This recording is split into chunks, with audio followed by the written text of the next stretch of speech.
Thank you everybody for joining today. As you can see, we've brought together a team from H2O to discuss how AI can become a strong ally to solve business challenges in the insurance industry. Today, the aim of the presentation is to provide some background as to where we, H2O.ai, see opportunities for artificial intelligence to be incorporated within the insurance industry in general. Given the limited amount of time we have today, we're presenting two use cases where we've actively shown value to customers using H2O technology, and one where we will examine the art of the possible that could be introduced within the insurance industry.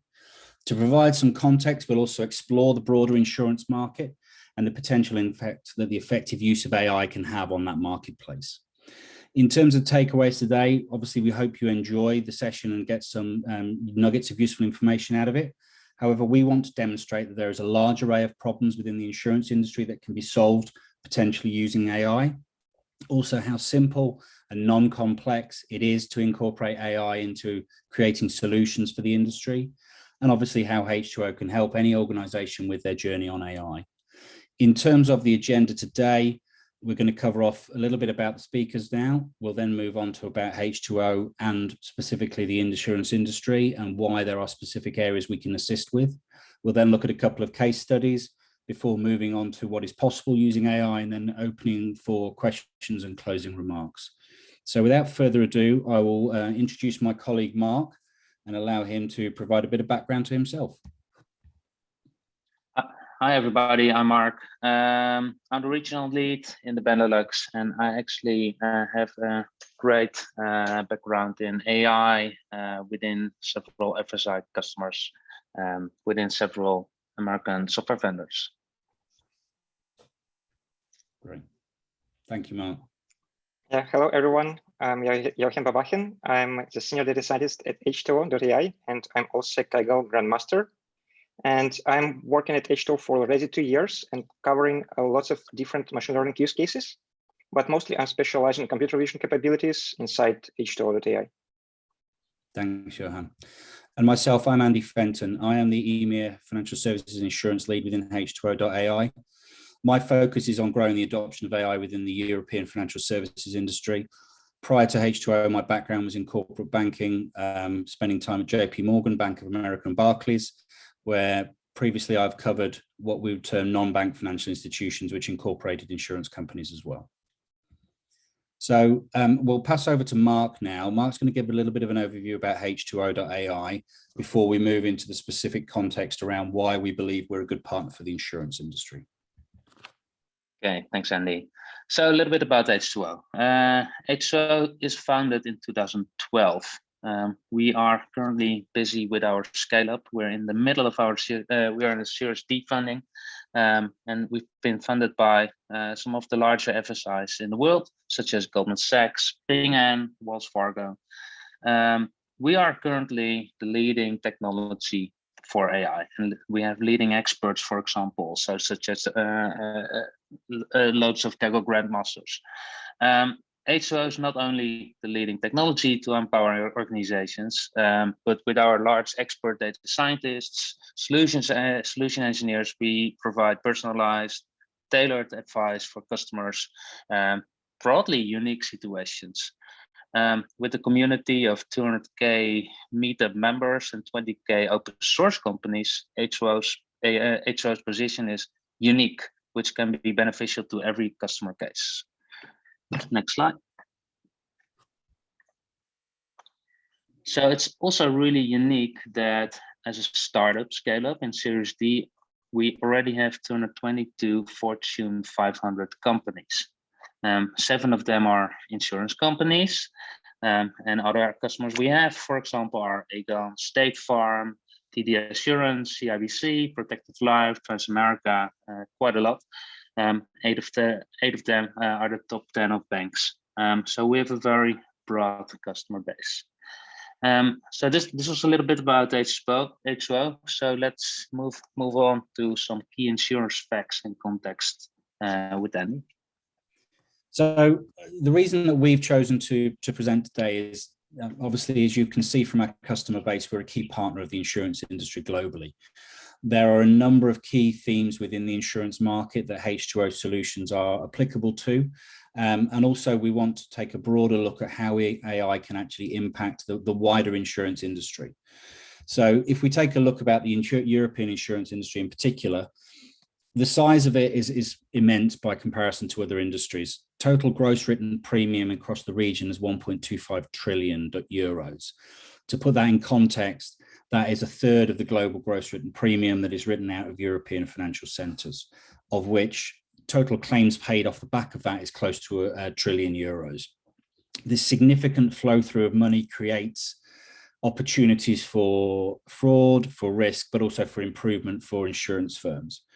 When we look at the European average, each individual typically pays over 2,000 euros in premium per year. So it is a significant cost for a lot of individuals as well out there. And obviously, there are multiple lines of insurance that a lot of individuals are paying for. So when you look at the average European consumer, their premiums will vary significantly, with life insurance being the highest, and then followed by motor, home, and finally health insurance. In terms of the top three markets, UK, France, Germany make those up, and they account for over a third of the gross written premiums. In terms of the actual cash base that investors have within Europe, which is the large institutional investors that insurers make up the vast majority of, there is 10.4 trillion in AUM, which is the equivalent of over 50% and closer to 60% of the actual regional GDP. So again, the insurance market is a huge contributor to the value that the European Union has. In terms of one of the areas where we're going to focus on today, detected and undetected fraud are estimated to be over 13 billion annually. There is a lot of disagreement around the validity of fraud figures. So we've only been able to use 2017 validated ones. However, if you look at them growing at the same proportion that the insurance market has grown over the last 2 years, that figure is now closer to 16 billion euros in estimated fraud. When you look statistically, some of the insurance agencies out there provide more detailed analysis. And in particular, the Association of British Insurers, which is the UK governing body, estimates that a third of the fraud out there is actually detected. So with UK insurers in particular, that was 1.2 billion pounds per year of detected fraud versus 2.1 billion that was undetected.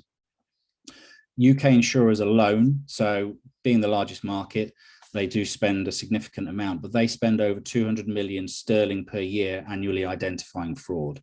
And when you look at that payback that 200 million detects circa 1.2 billion, there is a significant amount that goes undetected, and that fraud software spend doesn't generally pay dividends on the undetected piece. So this is one of the areas where we believe we can add some value through the artificial intelligence addition to existing workflows that insurers are getting involved in. I'm going to pass back to Mark now to talk a little bit about some of the key topics, and then we'll move on to the use cases. Just before we go to Mark, however, there is a poll that's come up, and we would welcome people's contribution to this poll around where you see your organization and its level of maturity with regards to AI.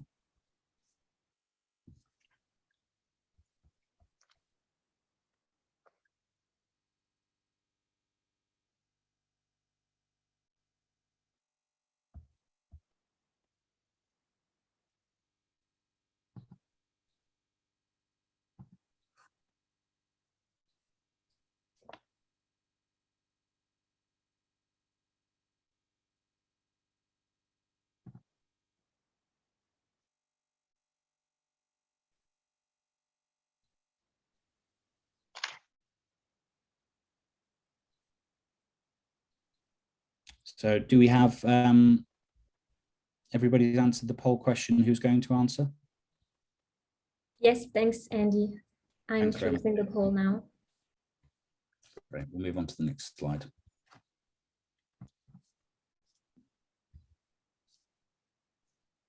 Yeah, thank you. Great. So if we look into AI for the insurance industry, there are many use cases where AI can bring value. And AI is not really new, actually. And majority of the use cases are sometimes more mature than others. Actually, Gartner provided us a visual where we actually can plot all those use cases to look into the feasibility, complexity at the right versus the business value at the left.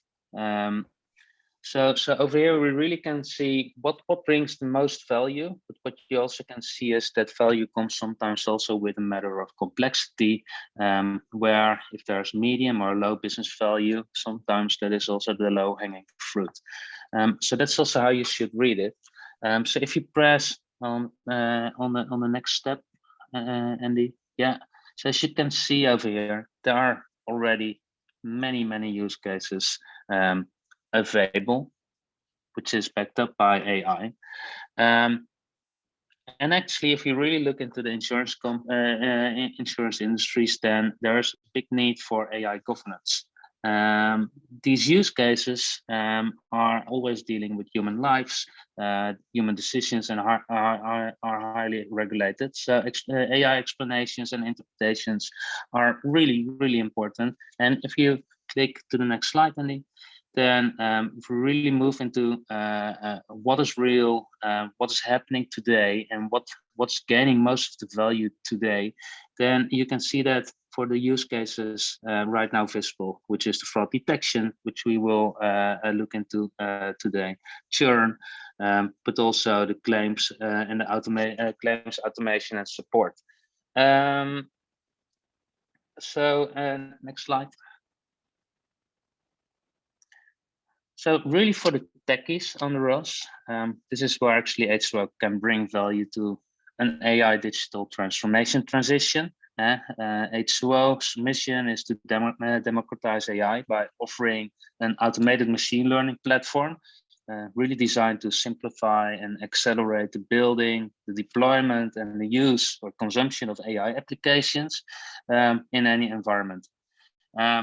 Specifically, and this is really technology AI driven, but specifically for insurance companies, we really try to focus as much as possible on also the domain insurances. So, for example, what we have quite some experiences with text recognition, with natural language processing, with, for example, BERT, quite new to the field, to screen fraudulent claims through descriptions, or, for example, the use of specific models that can deal with the specific nature of insurance claims data, because there are always many zeros in this kind of data. Insurance-focused feature engineering, so specifically the feature engineering, because driverless AI of H2O can develop automatically features. So we've added also a lot of domain knowledge to our platform that could enhance the model prediction. And for example, and this is quite upcoming, and we will talk a little bit about that in a later stage, is but it's because it's a future capability, that's image analysis to predict severity of damage or fraudulent cases, for example, cars. Next slide. So thank you very much for that, Mark. In terms of how we're going to run the next session, we're going to look at 2 existing case studies where we are working with insurers and the effect we've had on those. And then we'll move on, as we said, to the art of the possible. So in terms of the 2 live examples we've got customer churn prevention for home insurance, prescription fraud within the US healthcare system. And then we will move on to look at how car insurance claims processing can be improved using images, reducing fraud. So I will, without further ado, move on to the customer churn prevention. So the example we have here is a problem that we were asked to solve for a French home insurance company. The same process is used by a couple of our US clients, Nationwide and Progressive Insurance. The aim was for the customer churn analysis to identify how this insurance company can reduce the amount of premium loss each year through to customer churn. Now, they anticipate that loss is circa 1 million euros a year. The point to raise with this use case is that example was based on the actual value of the premium written. If we look at some of the facts around the European insurance industry, on average, European insurance for house insurance premiums are considerably lower than other jurisdictions. And as we mentioned before, the higher jurisdictions the higher cost tends to come around life insurance and motor insurance. When we look at the prediction for helping to try and solve this problem for that company, they estimated that it was circa 900,000 a year, just under €1 million. Using our tool, we were able to identify a third of those customers that were going to churn and allow the organization to proactively get ahead of the curve and be able to offer either enhanced deals or better customer service levels to maintain those customers. The point we've put also under here around the price adjustment is that if you compare that to a US home insurer, where the average US premium is $1,200 a year, that exact same tool allows US insurers to save $2.5 million a year out of a potential up to $6 million. The other point to bear in mind is that 3% of churning premiums, if you look at simply the home total property lines market of Europe, that sits at around 107 billion euros.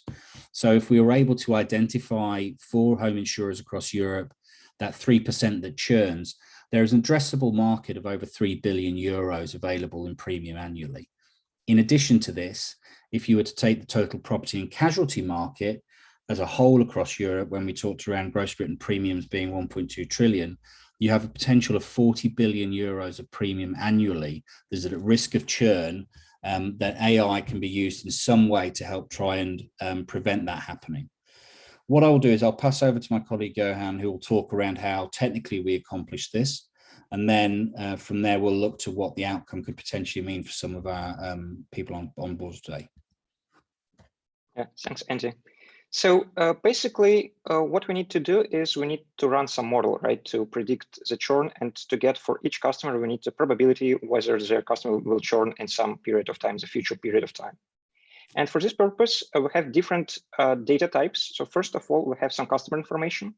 Also have the contract information. So what is the size of the house, for example, what is the claim size, and so on. And also we have lots of data on the customer interactions. So how many claims in the past, for example, customer has had with us. And for this purpose, we just need to combine all the data set together into a single file. And afterwards, we need just to have this like tabular data format with some predictive features and also our target variable. And in this case, the target variable is whether a customer will churn or will not churn. Yeah, the next slide, please.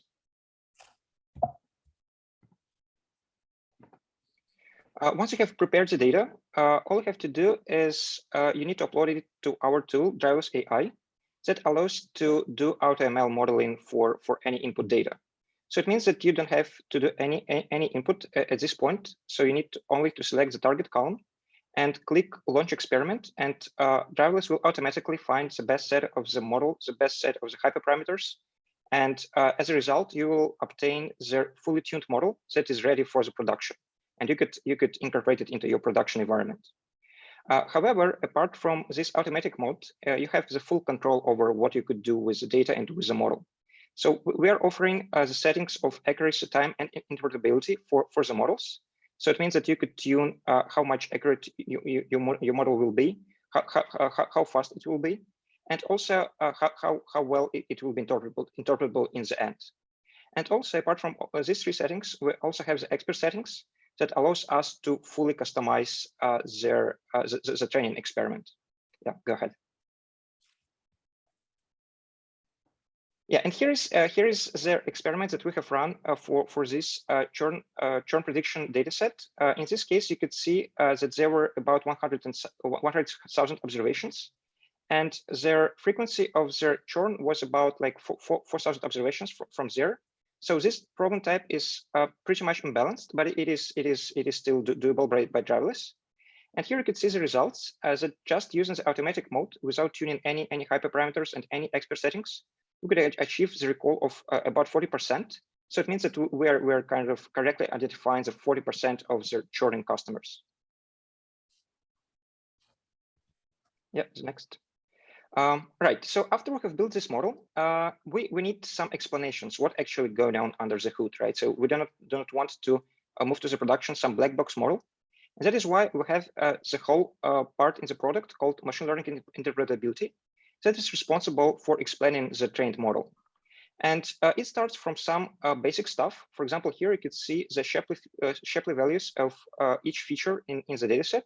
It allows us to see kind of their cumulative effect of each feature for this problem type. And for example, here, the most important feature by far is a payment method. So basically, probably if there is some payment method is by internet or through the internet banking, then probably it could affect their the churn predictions. Yes, next slide. But still, this individual feature importances is not very useful when we are talking about the actual values. So then we could dig even deeper and we could see what are their actual values that drive the predictions in the model. So in this case, we could see the partial dependence plot for the categorical feature. It means that for each value in the categorical feature, we could see what is their average prediction. And it allows us to see what are the actual values of the categorical group that affect the churn in the positive or in a negative manner. And the same we could do also for the continuous variables. So if you click on the next slide, then we could see this partial dependence plot for the continuous variable. And in this case, instead of having their separate categories, we now have these ranges of values for the continuous variable.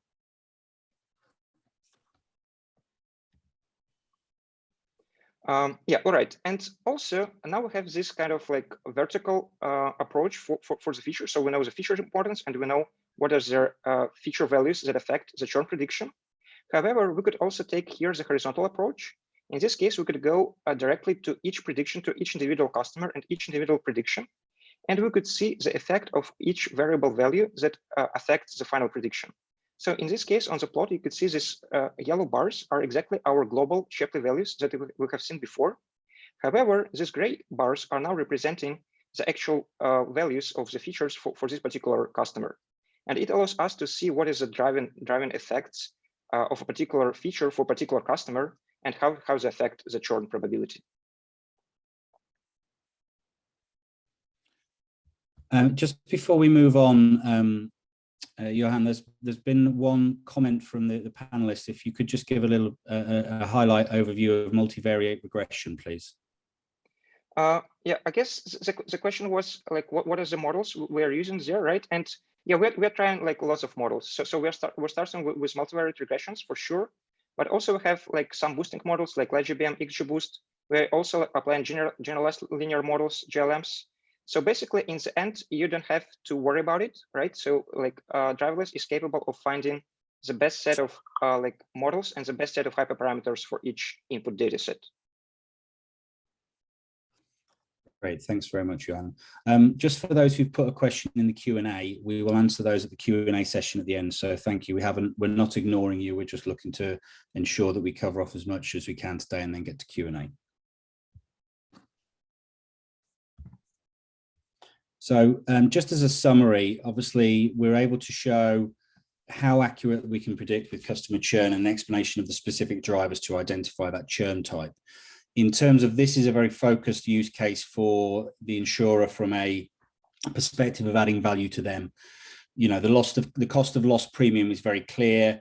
The additional value for an insurer is being able to retain customer loyalty through this information and enable them to proactively reach out to customers.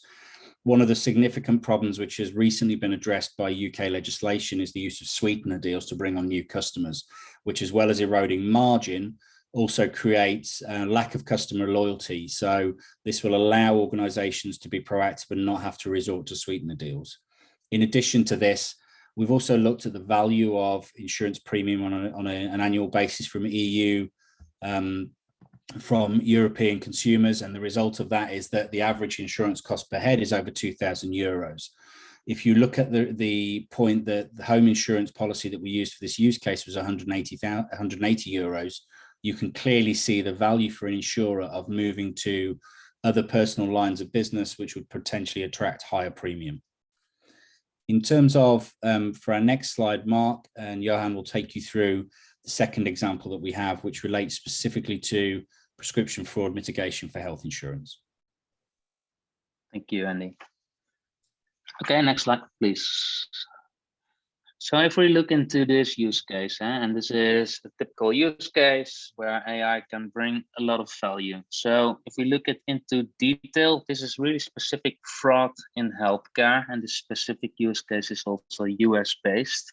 But we will do a small calculation also for the EU market a little bit later on. So let's say the healthcare fraud costs about 3% of all healthcare expenses in the US.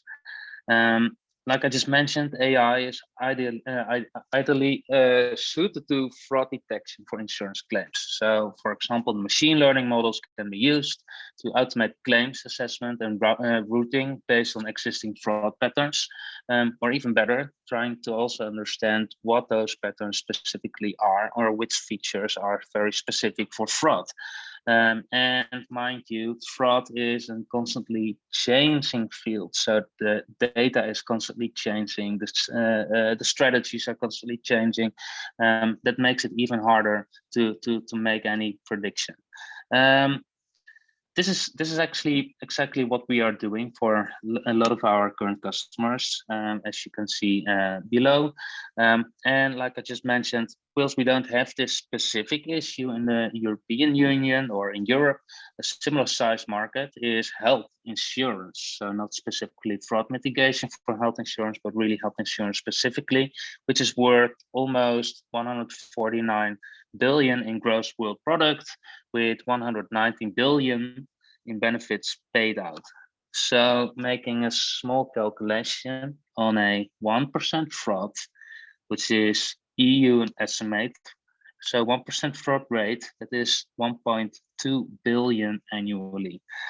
So that's quite an opportunity what you can do with applying AI. If we move to the next slide.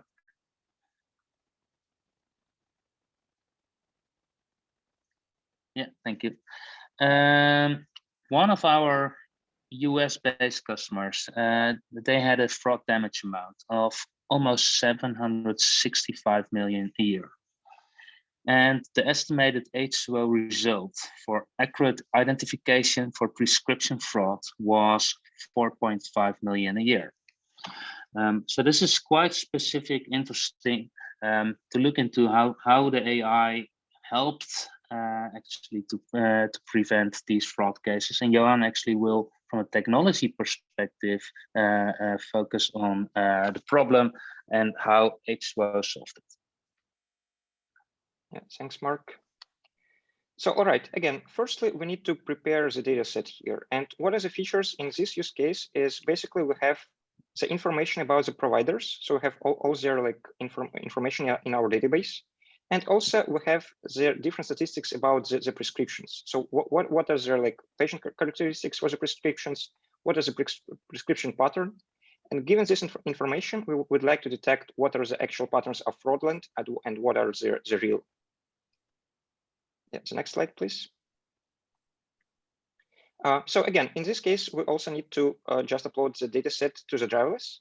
The only like difference here for the previous use case is there actually the class imbalance. So the churn prediction is pretty imbalanced problem type, but still you could observe like about 4 or 5%, for example, of the customer's churn. However, for the fraud detection, it is more like an anomaly detection problem, right? For example, in this data set, we have 500,000 observations, and only 1,000 of them were actually fraud. And that is why it is much harder for the models to work on these like imbalanced data sets. And that is why driverless, again, like under the hood, handles these imbalanced problem types and tries its best to get the best performing models. Mm-hmm. Okay, and after we have built the model, we again could see inside the model and what's going on inside. Starting with this like global Shapley values and seeing what are the most important features. And another approach, if we move to the next slide, is to look basically at their surrogate models. So in this case, instead of like having this black box model that is kind of like the best ensemble or the best single model the driverless has found during the fit, we could basically build such a like decision tree, for example, here. And it is our surrogate model that allows us to kind of, again, open this black box and to see what's actually going on under the final model in driverless. So it gives us the approximation of what could be their final model performance and what could be its behavior. So on example of this simple decision tree, we could see what are the main drivers of the models and what are the values Z-driven. And so, for example, in this case, we actually see that the main driver variable here is a beneficiary age. So it is like what is the age of the patients the prescriptions are made for. Okay, the next slide, please. Right, and again, we could see the partial dependence plots that could give us, for example, for this age variable, what are the predictions and how our fraud probability is changing based on the range of values in our feature. Go ahead. Yeah, here is just another example of another feature. And also, apart from this, like partial dependency plots and surrogate models that we have covered today, there are also lots of other methods how you could interpret your final model in driverless. And as I said, we have a separate project for this called machine learning interpretability. And you could go to the documentation and to see lots of different methods that we are using to interpret the final models. And for example, there's one more here on the slide. It's called K-line.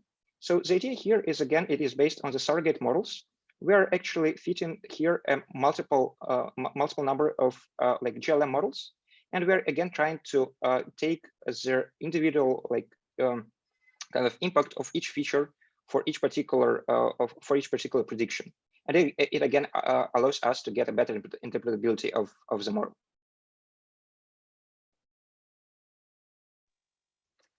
Yeah, thank you, Yauhen.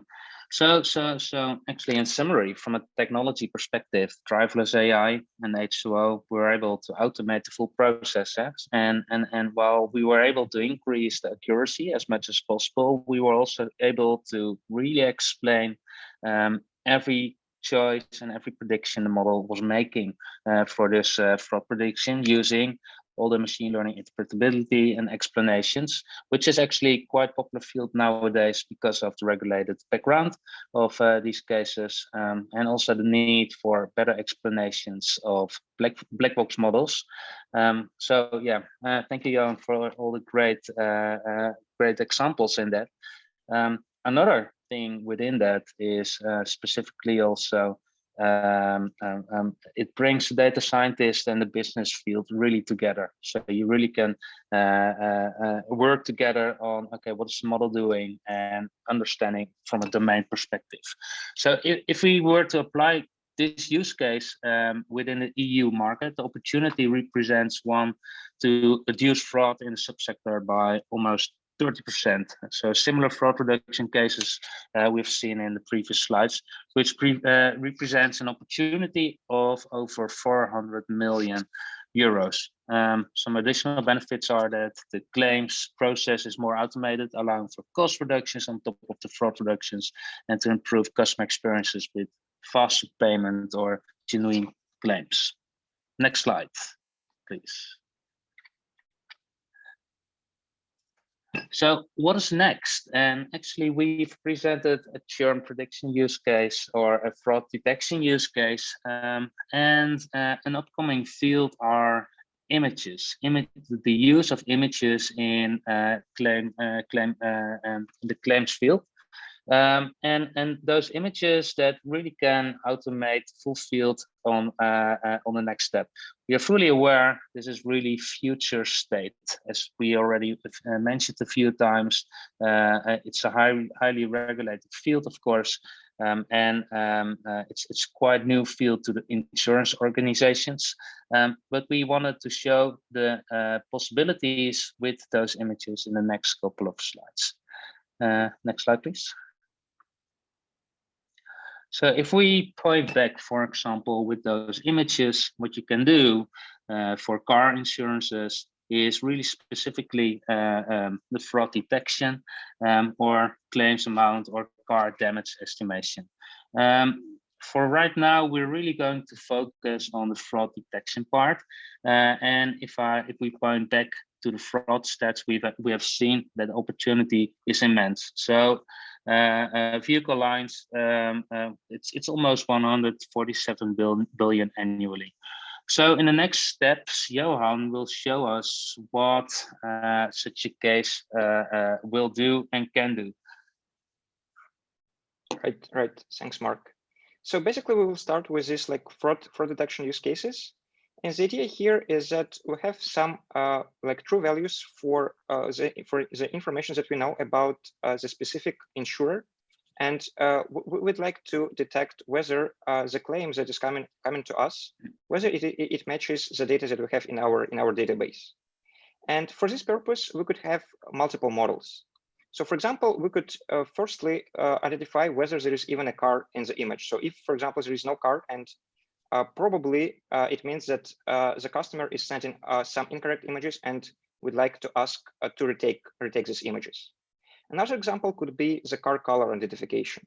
So in this case, again, we have some true value in our database, and we want to match it with the photo that was sent in the claim. And again, if we have some like differences between the model predictions and the model is confident in this prediction, then we could throw an alert that something is going wrong there, and maybe the human could look inside and see whether this claim was fraud or not. Yeah, the next slide. And another opportunity could be with car brand identification. So in this case, this problem is a bit more complex. I mean, like previously, like it was either the binary classification where we'd like to detect whether there is a car or not, or it was just color identification. So again, we have just a limited set of the colors. But in this case, what we want to do is we want to identify the brand of the car. And for example, in the dataset we are showing here, the dataset consists of 35,000 images, and there were about like 150 different classes. And what we want to predict is actually the car brand on the image. And here you could see that the final performance of this model was about 0.9 F1 score. So it is pretty good performance. And also, apart from the like final model, we could again want to see what is actually going on under this deep learning model and what's going inside it. And for this purpose, we're using the technique called GradCam. So this approach allows us to kind of draw the heat map over the original image and to see where the model is actually looking at while making one decision or another. And it allows us to firstly see whether the model like has overfitted to some specific regions in the dataset, or if the model is actually looking where it should look at. Okay, the next slide.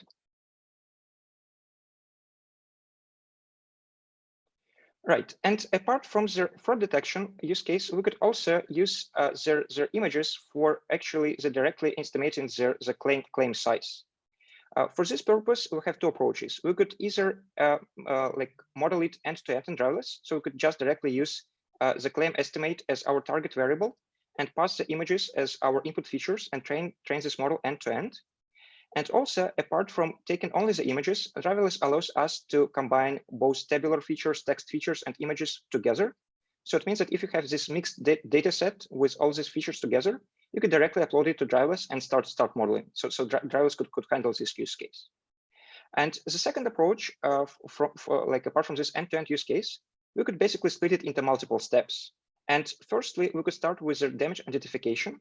So again, it could be related to the fraud use case a bit. So in this case, we'd like to detect whether there is even a damage in the car, in the photo that was sent. And if it is not, with a high probability, then again, it is suspicious, and maybe it is some fraud activity. Yeah, to the next slide, please. Yeah, and here are the next steps of our model. So having identified with a high probability that there is actually damage in the car, then we could firstly allocate the location of this damage. So it means that where exactly the damage has happened and whether it matches the location that was written in the claim by the customer. And here you could see again that GradCams, these heat maps, allows us to see where exactly the model is looking at.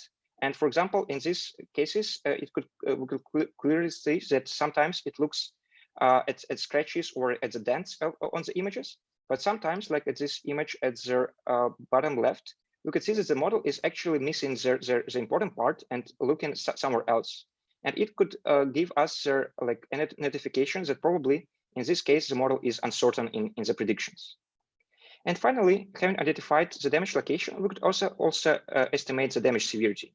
So it could be either there just three classes like minor, moderate, severe, as we have on the example, or it could directly be their like claim estimates that you have from your historical data, and you could model it end to end.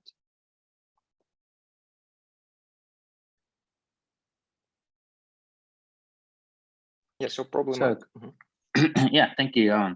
So potential situations for these kind of use cases are detecting fraud on covering up for situations that wasn't covered under this insurance. For example, drunk driving, performing risky acts, illegal activities, or maybe misrepresenting the context of the incident. This could include transferring the blame to incidents where the insured party is to blame, failure to take agreed upon safety measures, or inflating the impact of the incident, increasing the estimate of loss incurred either through addition of unrelated losses, faking losses, or attributing increased costs to the losses. So these are just a few examples where you really can use images for fraud detection, and that will allow the assessors really to understand better and more secure what happened and how it could be performed. So yes, if we move it to the next slide.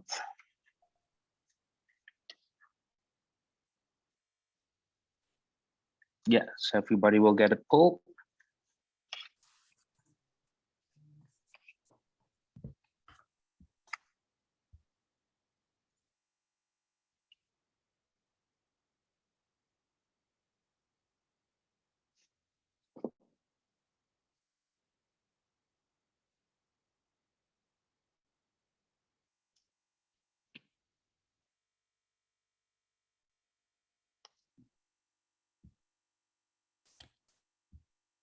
So, Yauhen, if you can just let us know when we've had a decent uptick in terms of people answering the poll, and then we'll move on to the Q&A. Yeah, sure. Let's wait 20 seconds. Thanks.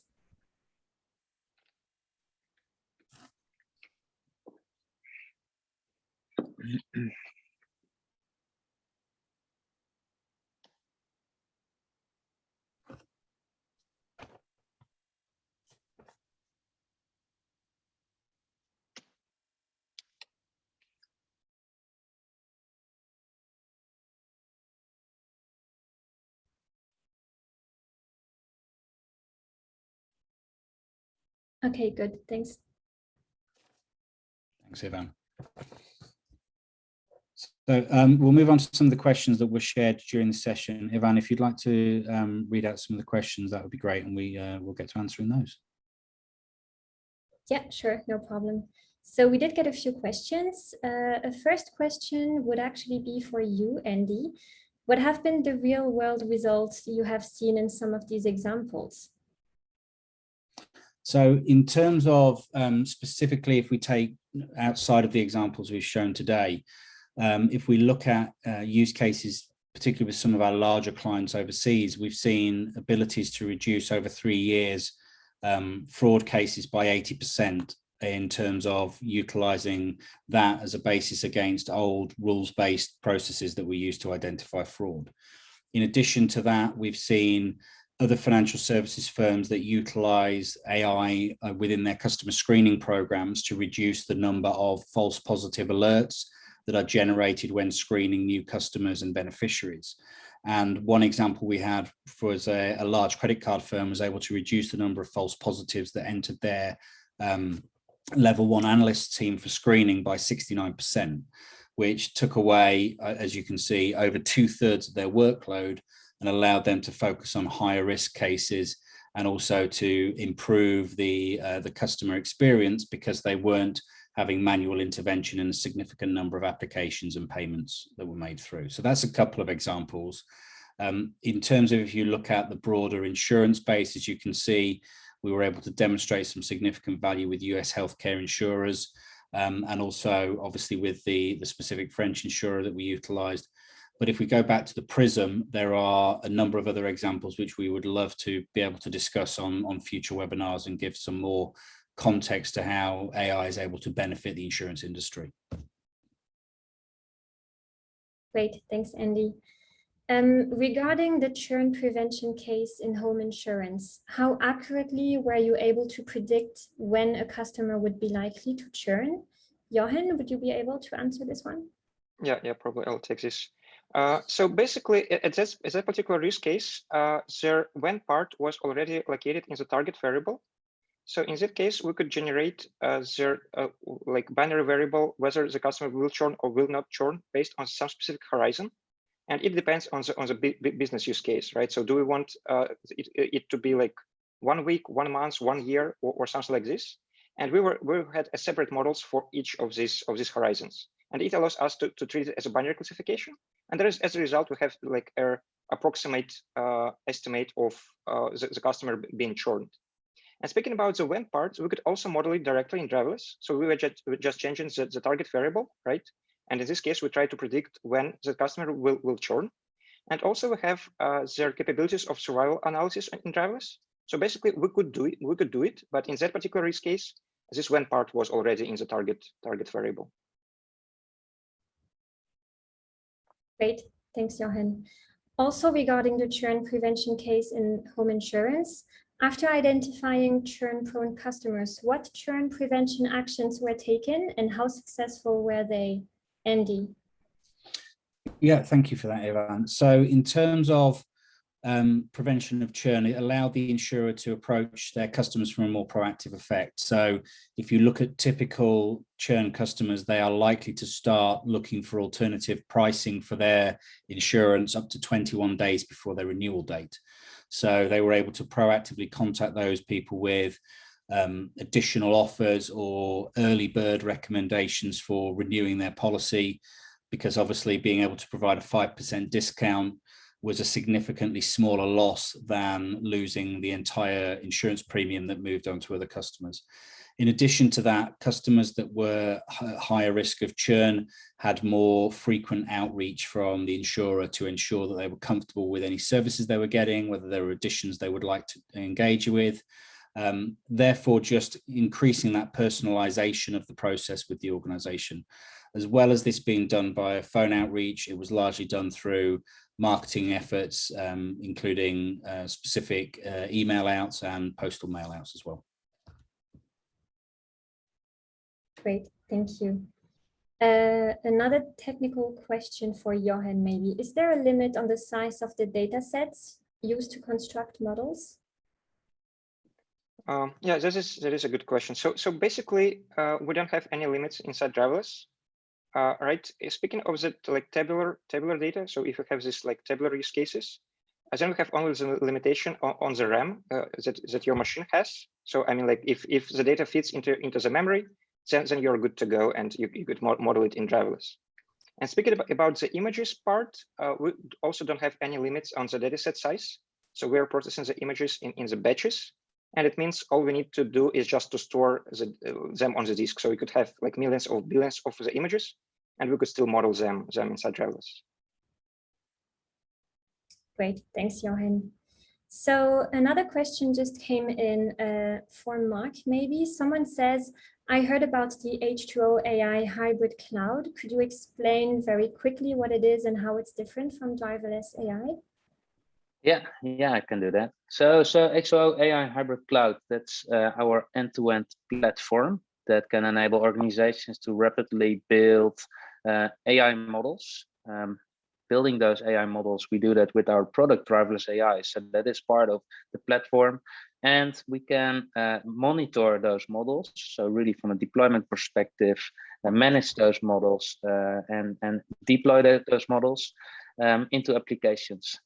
So basically what we're trying to do really is empowering everyone in an organization to innovate, use AI, to drive better decisions, to streamline operations, to reduce the risks, to personalize customer experiences, really from the focus that everybody should be able to develop models with, for example, Driverless AI, manage those models, being able to develop apps around that, and being able to consume that. So bridge also the end-to-end data science workflow. So that's our platform message, to really develop faster and better models. Thanks, Mark. So we have time for one more question, I would say. Andy, I think you could take this one. How will the technology protect the rights or even the dignity of the most vulnerable end clients? How will the everyday citizen benefit from this technology being used by the implementation of AI? Thank you for that. So obviously that question opens up obviously significant ethical discussions around the use of AI. There's a two-part answer to that in my view, in that from the first perspective, everything needs to be explainable and transparent, and that's what the H2O tool allows people to do, is to have fully explainable models, which in tandem with strong regulatory oversight will ensure that models aren't being used to make decisions that negatively impact, to the point of the person asking the question, those vulnerable end clients.